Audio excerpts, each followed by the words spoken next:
They contain 40% of the world's fresh water. The tallest mountains on Earth, home to 55,000 glaciers, source to 7 of Asia's greatest rivers. But our most precious resource is disappearing one drop at a time. What's happening in the Himalayan glaciers is incredibly complex. Most glaciers appear to be melting. The people of Asia face an uncertain future. From Nepal to the Tibetan Plateau, Bhutan to India and the Bay of Bengal, their way of life is under threat. The climate is changing, and life as we know it, from the mountains to sea, is falling out of balance.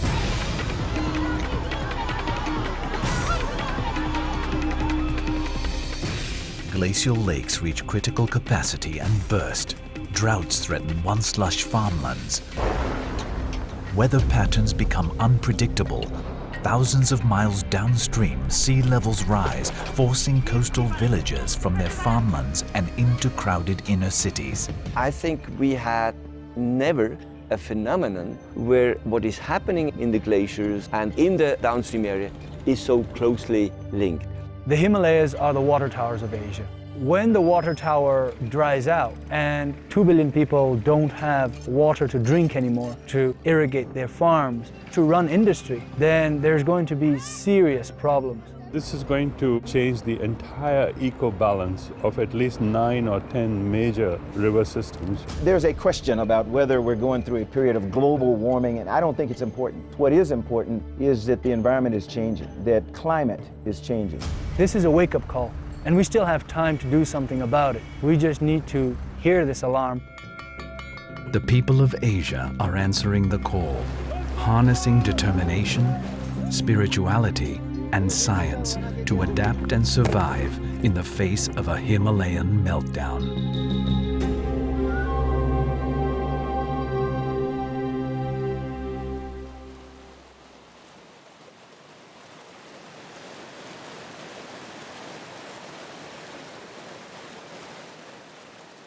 The mountain glaciers that sit high in the Himalayas are the lifeblood of Asia.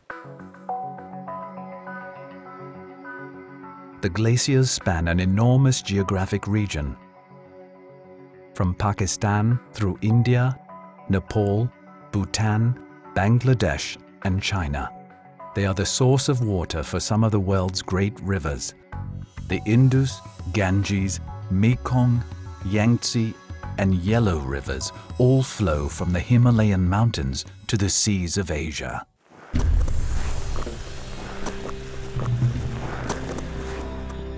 The close link between mountain and sea is readily apparent when you stand on Mount Everest, the world's highest peak.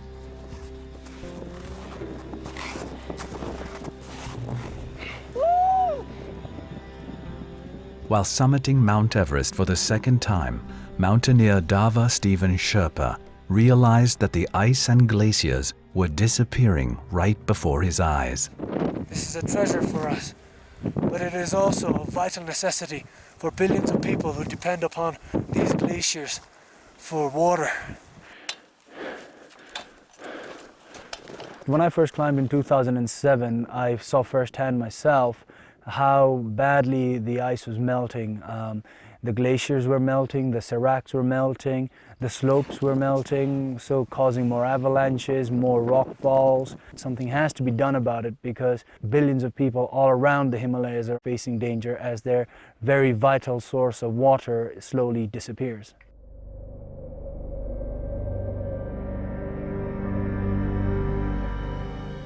When mountaineers first explored the Himalayas, their photos showed spectacular glacial fields. Austrian cartographer Erwin Schneider was among the first of the so-called climber scientists. His photos are not only a window to the past, but are also an important tool for scientists who are studying the glaciers today. Look over there, you see the photo point? Almost 60 years after Schneider captured these stunning images, Dr. Alton Byers has returned to precisely the same photo points to document changes in the glaciers. When you look at the photographs of Himalayan glaciers taken in the 1920s and compare those with photographs taken in the 1950s, and then compare those with the ones that I've taken recently, the changes are both dramatic as well as compelling. Nowhere is the change more dramatic than Nepal's Khumbu Valley, which leads to Mount Everest. Schneider's 1953 photo of the valley shows ice fields as low as 4,000 meters. When paired with a contemporary photograph, you can see greatly diminished glacial fields. Even more troubling is the formation of a massive glacial lake formed from the glacier's meltwater. The photo comparisons tell us what scientists already know, that 65% of the Himalayan glaciers are receding. People may dispute the causes of climate change, but there's clearly no dispute that climate change is happening, and there's no better indicator to illustrate this than glaciers. It's going to mean change. It's going to mean changes in water supply. It'll be changes in weather patterns, and people are going to have to think much more seriously about adaptation.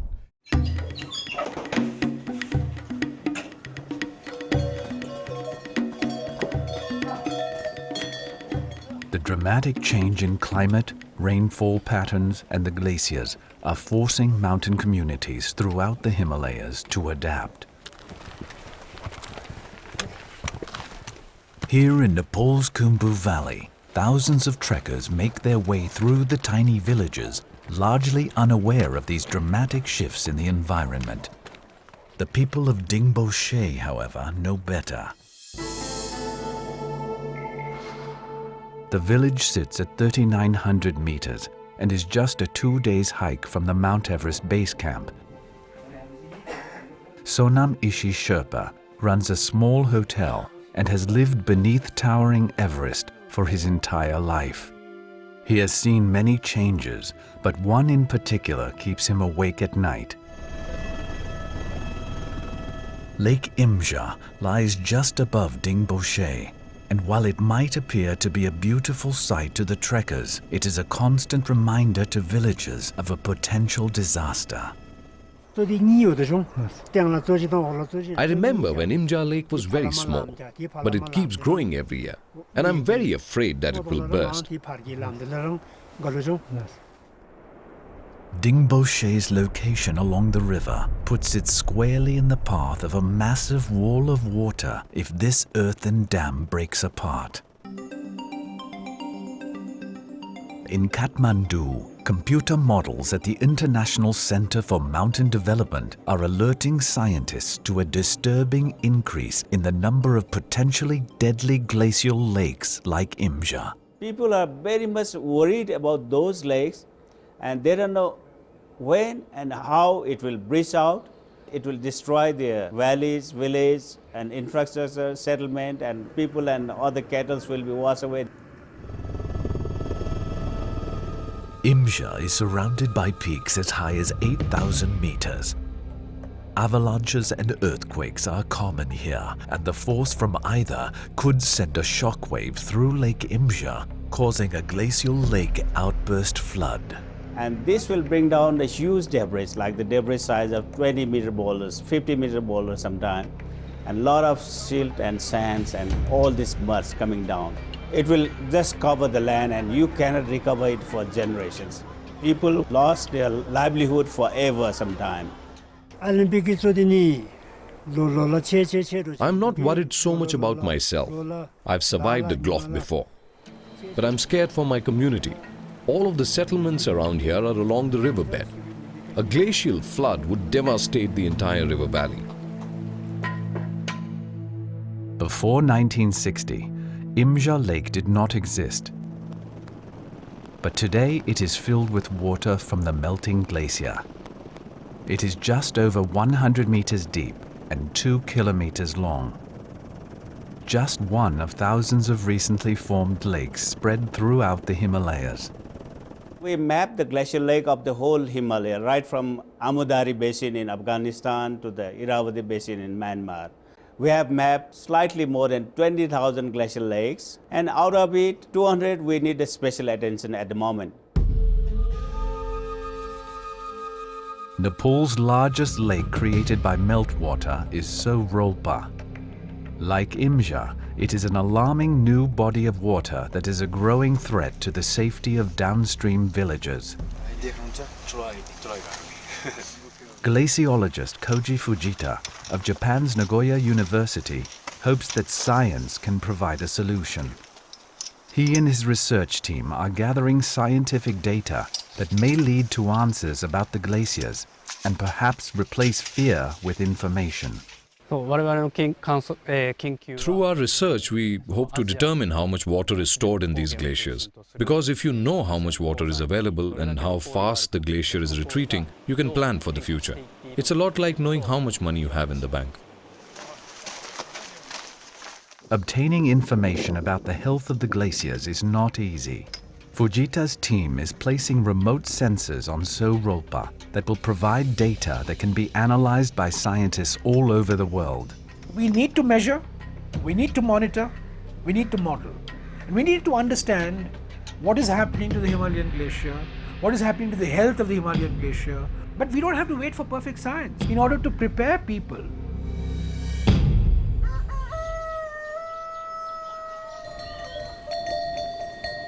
Climate change is not only creating a perilous surplus of water, it is bringing drought conditions.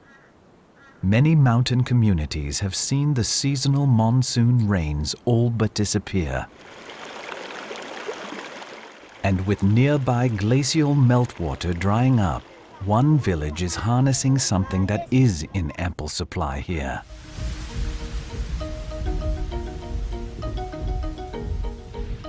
The heavy fog surrounding Elam, Nepal contains more than enough drinking water for 3,000 villagers during the dry months.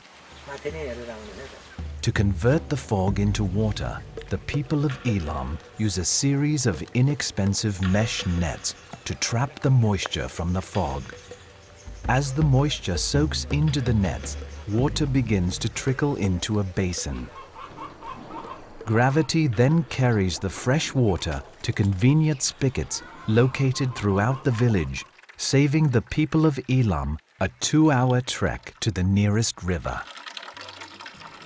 The fog-catching nets are just one of many solutions helping over 200 million Asian citizens adapt to the Himalayan meltdown.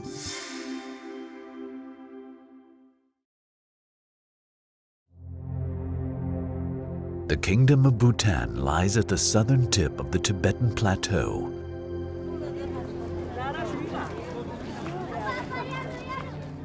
Until the 1970s, the borders of this Buddhist country were closed to outsiders, helping to preserve their traditions amid the swirl of a modern and industrialized world.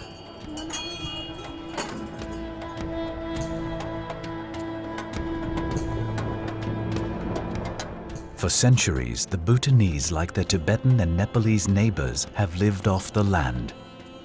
Farmers and herders are all sustained by the glacial waters, which the locals refer to as white gold. Bhutan, like most other countries within the Hindu Kush region, is harnessing the meltwater to create hydroelectricity, which generates much-needed energy and revenue for the kingdom. But the very same glacial meltwater that sustains the kingdom is threatening to destroy the villages and farmlands that line its rivers.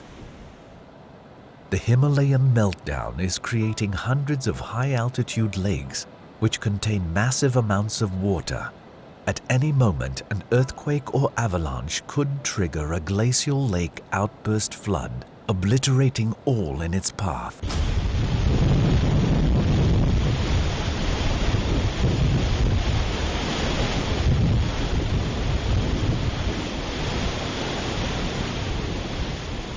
It is among the most feared natural disasters throughout the Himalayas. This rare footage shows a glacial lake outburst flood ripping through the village of Punaha in 1994.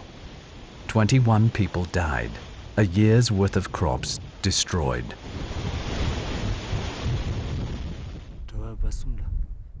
I lived here when the lake burst in 1994.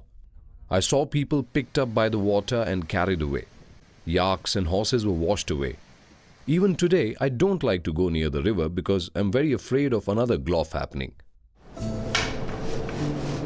Karma lives with her elderly mother and one daughter, just meters from the edge of the Pho Chu River.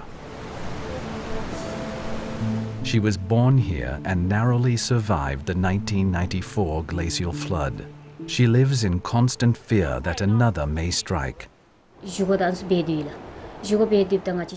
When it comes to myself, I may be able to run away. But I worry for my elderly relatives who may not be able to escape immediately.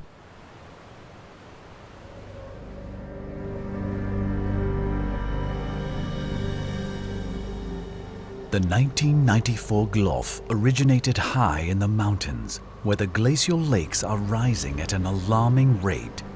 There are more than 2,600 glacial lakes in Bhutan. This one, just above the village of Lunana, is among the most dangerous.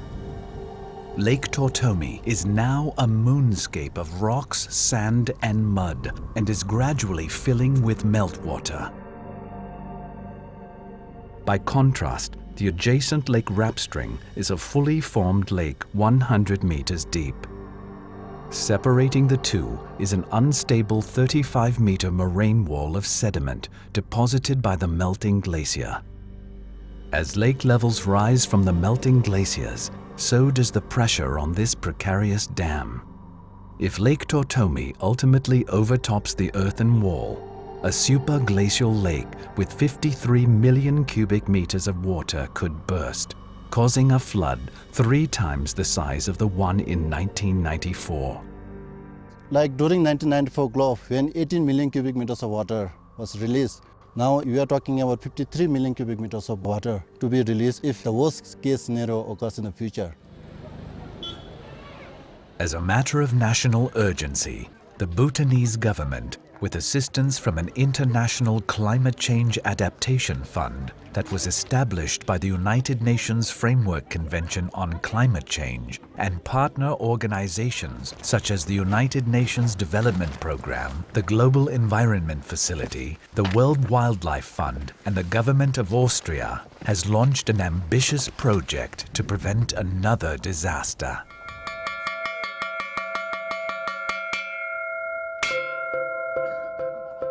The fight to save their country from a glacial flood begins promptly at 7:45 a.m. at this base camp near Lake Tortomi. 350 men and women have traveled 9 days through treacherous mountains for the opportunity to work on one of the kingdom's most important and ambitious projects.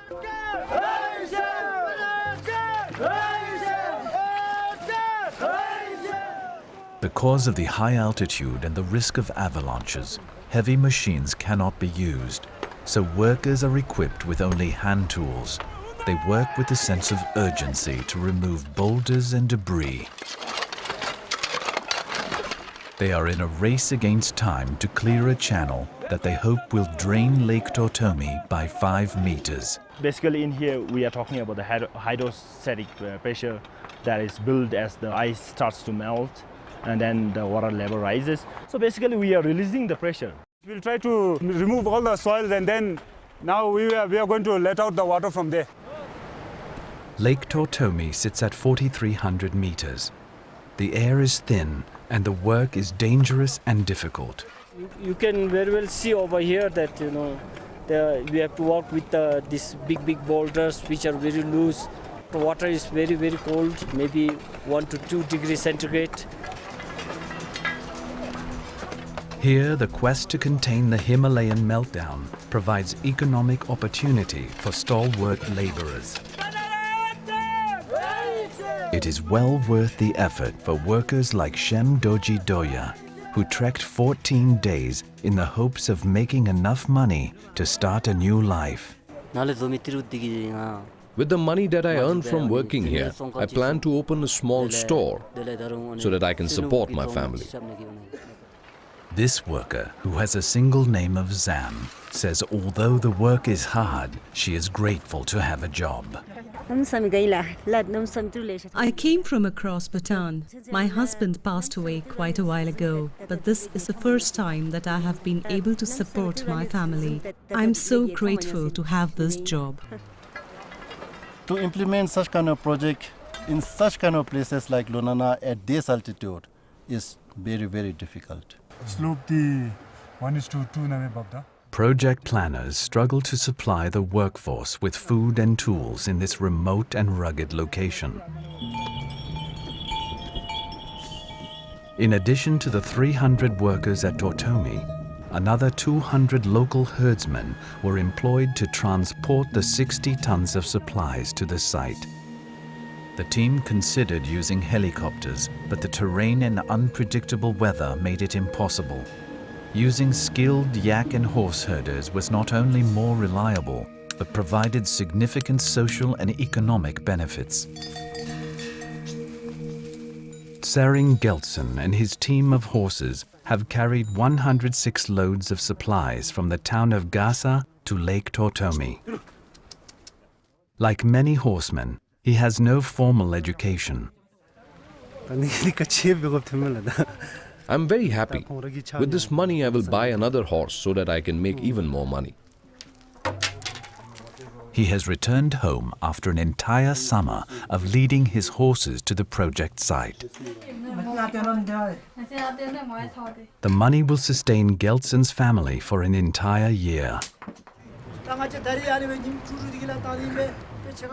The money that the horsemen and women have earned during the 3-year project will buy food, shelter and education for their children. It may also buy something else for their country. Precious time to prevent a deadly glacial flood. A very important project for Bhutan, not only for our department, it's for the country. If my project succeeds, the life of humans are saved, so that is a pride which I have. The Bhutanese are now installing early warning systems along the rivers, ensuring that both its people and critical infrastructure are prepared for a glacial flood. In the Himalayas, I think this is the first time that such work is being done, and then quite a lot of the countries like Nepal, Pakistan, India, they are all observing us how we are doing and how successful we will be.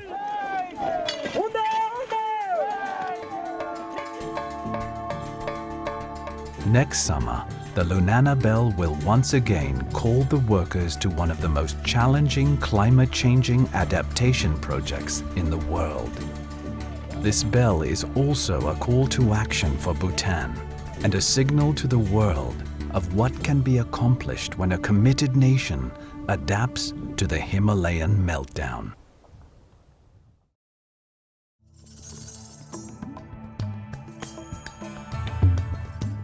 Nowhere is water more critical than in the arid high desert mountain communities throughout the Hindu Kush.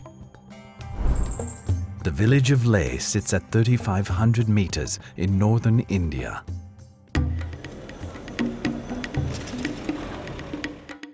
The windswept area is all too familiar with the unpredictable hazards that come with the Himalayan meltdown.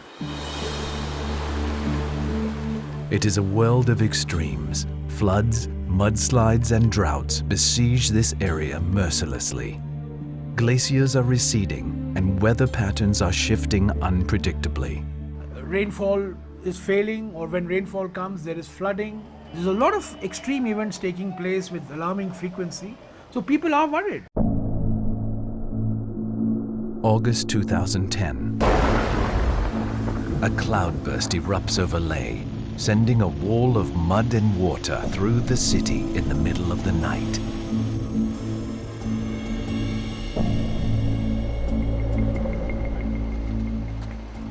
By daybreak, 179 people were dead, including the sister of 12-year-old Skalzan Gagmo.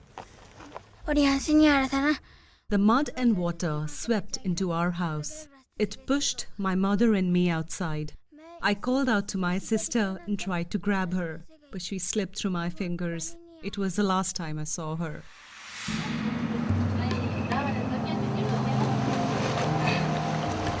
the devastating cycle of flood and drought is all too common throughout the entire region. The changing precipitation patterns, I think, are the most dramatic aspect.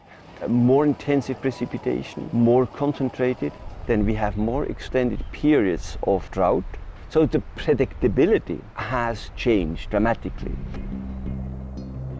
75-year-old Chuang Norfel remembers a time when the weather was more predictable and the glaciers were visible. People are very worried about the vanishing glaciers. Farmers fear they might have to migrate one day. An example of the rapidly retreating glaciers is the Khardungla Glacier. I remember when we could actually walk on the glacier, but now there is not even a single trace of ice. It's an obvious sign of climate change. Leh receives only 3 inches of rain per year, and farmers rely heavily on the glacial meltwater to irrigate their crops in the spring. But with the low-altitude glaciers gone, it is early summer before water flows from the higher altitudes. Too late for the local farmers.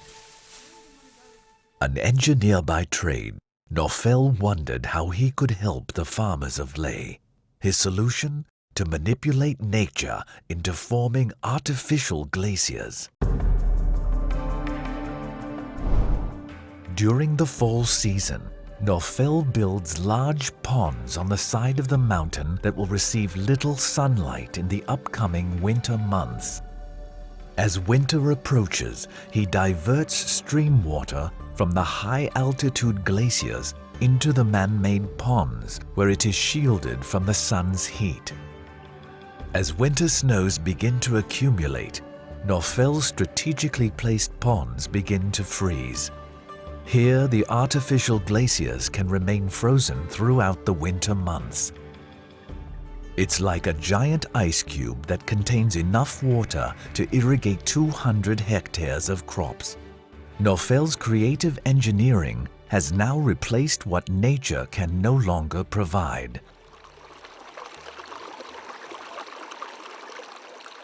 By spring, the artificial glaciers begin to thaw, releasing precious water to the farmers below. It is now the harvest season, and Norfel pays a visit to the farmers of Stakmo.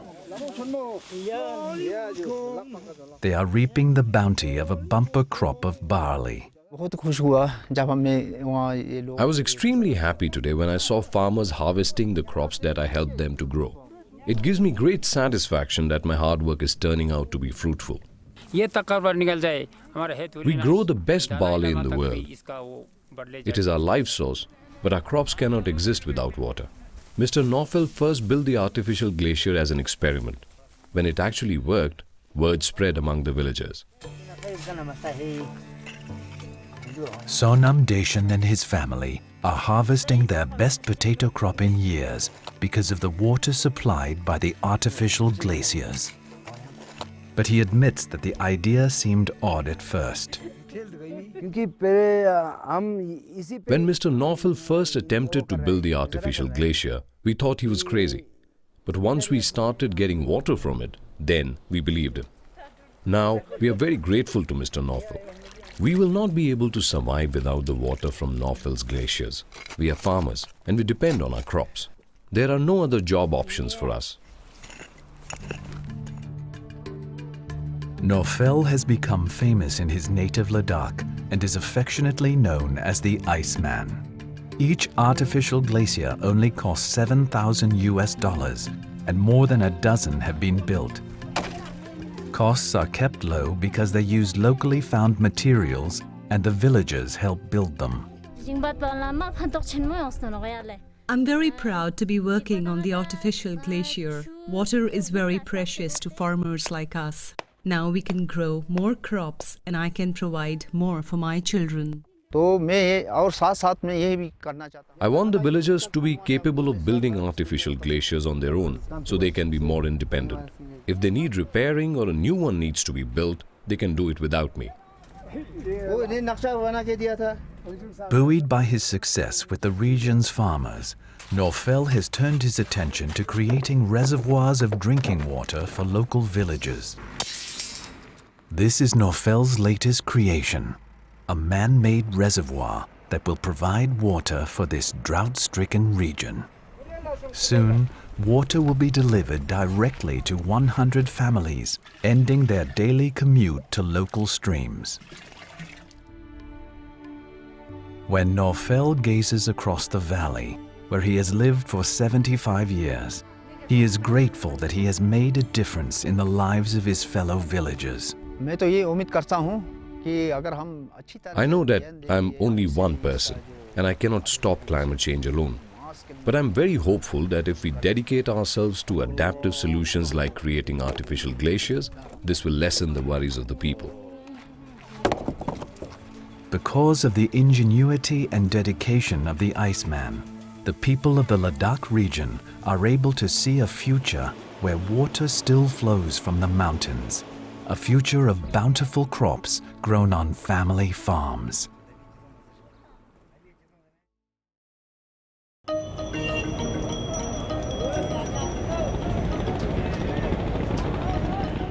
Bangladesh isn't often associated with the towering Himalayan mountains. With an average elevation of just 10 meters above sea level, it's mostly known as a country of rivers. Bangladesh is a country of waters. People's life and livelihood is synchronized with the climatic seasons and their river.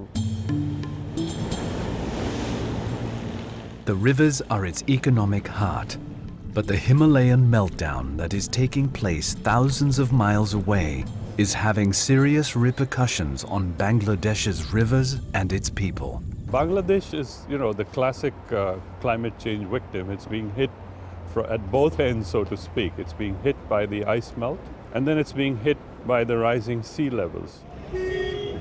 Despite Bangladesh's relatively low carbon footprint, the effects of climate change are having a dramatic effect on its 150 million citizens.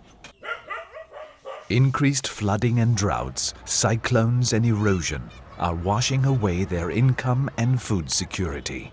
This is a challenge for the country because it's a crisis. Bangladesh become one of the most vulnerable countries. 56 major river systems, including the Ganges, Brahmaputra, and Meghna, originate in the Himalayas, coursing their way through Bangladesh, carrying sediment and meltwater. As glacial runoff flows from the Himalayas to the Bay of Bengal, the increased volume and velocity of the water becomes an insidious, destructive force. Riverbanks collapse and once productive farmland is swallowed up.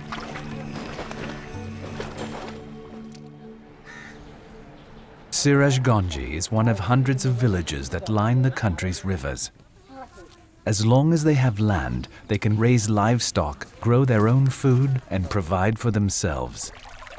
But their way of life is literally eroding away. From here to up to 1 kilometer away, there is land and there are lots of houses. People have cattle, people have vegetable field. Everything has eroded in only just last 3 months. I lost it all, my farm and all my belongings. The river destroyed it all. I'm moving to the other side of the river. Maybe it'll be safer over there.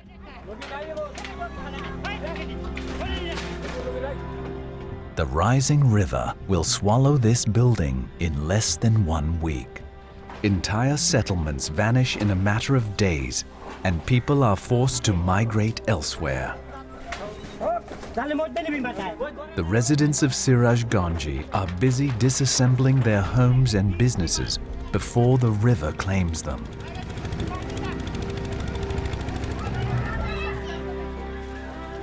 The effects of the Himalayan meltdown are forcing thousands of people to flee their farms in the countryside to the crowded inner city of Dhaka. They struggle to make a new life amid the chaos of one of the world's most populated cities. 40-year-old Morsheda Begum remembers a time when she and her husband could live off the land. My husband is sick and cannot work, so I must sew handscarves to earn money. Our life in the country was hard, but we did not have a landlord and could provide for ourselves. Now our rent is half of our monthly income. Life is very hard in the slums. 6 months ago, 60-year-old Mahmoud Haider was a farmer. Today he is one of the thousands of rickshaw drivers eking out a living in Dhaka. I came to work in Dhaka because my land was flooded. I had no other choice. Ironically, the same mountain-fed rivers that are causing the erosion also carry tons of sediment that can help people stay on their land.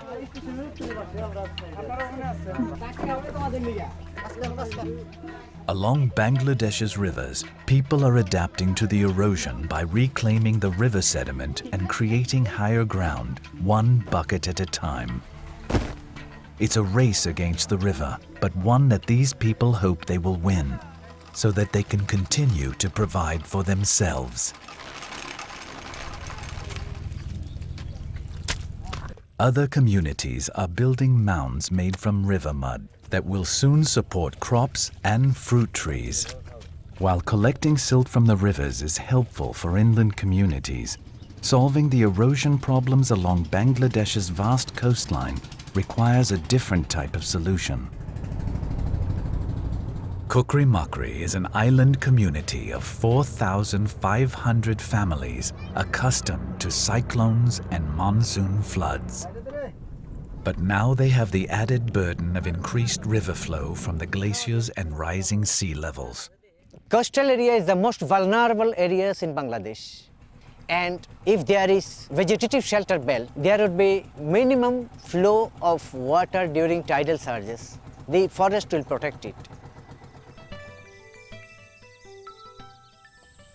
At low tide, the solution to the island's erosion problems is visible. These are the roots of mangrove trees, which are native to the coastal area. The muddy delta is an ideal habitat for the trees. Their roots act like giant nets, catching the sediment from the river and holding it in place. The more trees there are, the more soil stays attached to the island. But there are not enough trees to ensure the island's long-term safety, so they are growing more of them.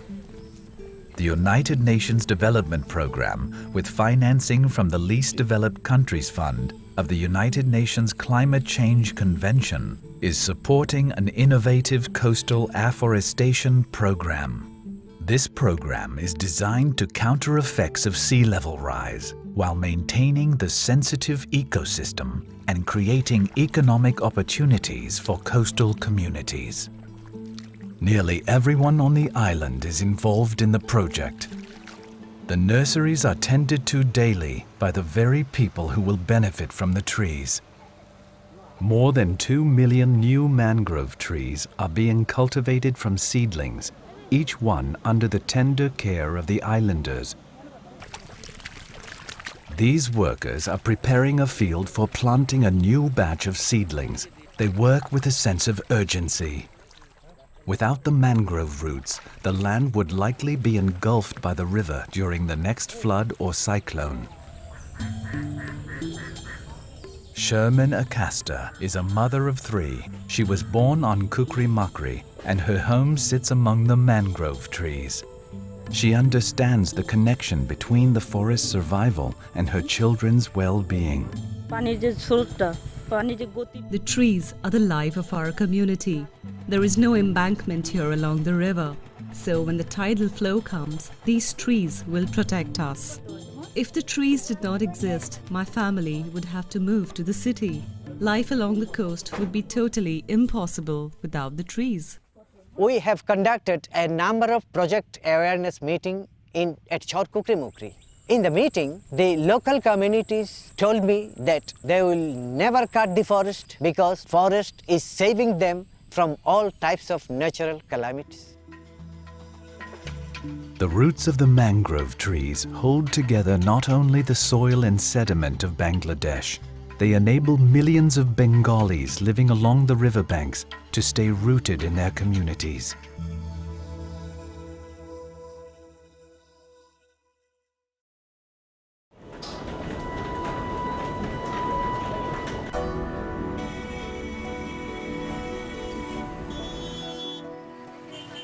China, one of the most notable emerging economies on the planet. A global manufacturing and economic powerhouse.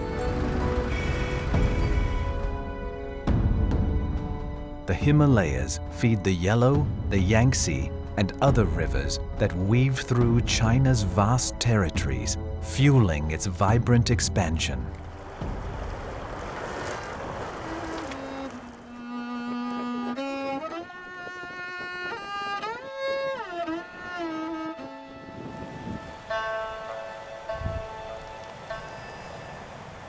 While commerce has transformed life in the urban city, here on the rural Tibetan plateau, life remains much the same as it was centuries ago. But for nomadic herdsmen like Tsering Dorje, it is a way of life that is quickly disappearing, along with the glaciers. The glaciers are retreating and the water level in rivers is dropping too. Grass is not growing as well as before. Many female yaks used to have calves every year. Now, some don't even give birth for years. The once fertile plains that his yaks feed upon are drying up. Grasslands are becoming deserts. The yak and sheep herds are half the size they were just a few years ago. For the indigenous people of the Tibetan Plateau, disappearing glacier-fed rivers are threatening an ancient way of life. China's leading climatologist Yao Tandong estimates that the glaciers that feed the Yangtze, Yellow, Mekong and Brahmaputra rivers have shrunk 7% over the past 40 years, and the rate is accelerating. When these glaciers are melting, it means that the water in form of capital is diminishing. We are living on the capital of the next generation also.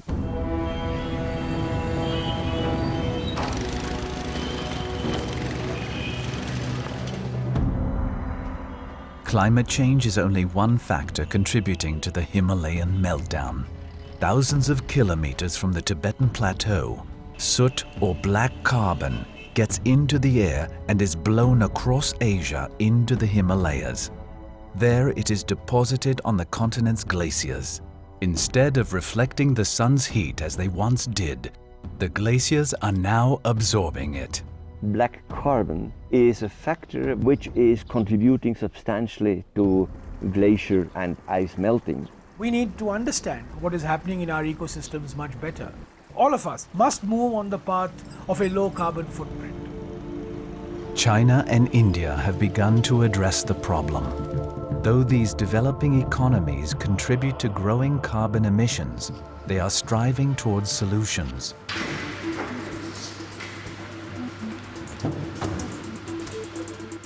China now produces and uses more renewable energy than any country in the world. On the streets of New Delhi, Beijing, and Shanghai, government policies promote the use of clean-burning, compressed natural gas vehicles. Finding ways to reduce our carbon footprint and adapt to nature's changing climate is a shared and urgent challenge. Throughout Asia, people are awakening to the deep connection that exists between their actions and the climate. Do we still have the link between ablation and... Not surprisingly, the citizens, scientists and governments of Asia are discovering a common purpose, discovering a new sense of cooperation. As individual institutions, our resources are limited. But through international institutions like ICMOD, we can pool our resources and help each other. So international cooperation is very important. We need to bring about greater regional cooperation, simply because ecosystems don't recognize geographical boundaries. From the valley fields of India to the mangrove forests of Bangladesh, in the mountains of Nepal and Bhutan, and on the Tibetan Plateau, people are awakening to the parallel between the environment and their survival. If we allow that environment to be destroyed, the human species will go away. For the next generation, I'm not so optimistic unless there are dramatic changes. We've actually destroyed our planet without even thinking about it. So think about what we can achieve if we actually get together and focus our energy on protecting our environment. Mahatma Gandhi said, you have to be the change agent that you want to preach. We want less talk and more action. More than anything else, it will require political will for people to come together and start addressing this issue.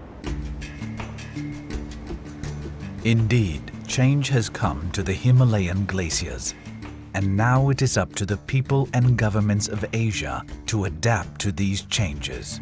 The manner in which they adapt is as diverse as the millions of people who inhabit the region. From the towering heights of the Himalayas to the coastal lowlands, solutions will be found. Some will find answers through research and the sharing of information. Many will rise to the challenge with physical determination and the sweat of their brow. Yet others will seek spiritual guidance. No matter how they choose to adapt to the Himalayan meltdown, the citizens and governments of Asia must recognize that climate change doesn't stop at borders. From the mountains to sea, we must adapt to the changes if we are to survive.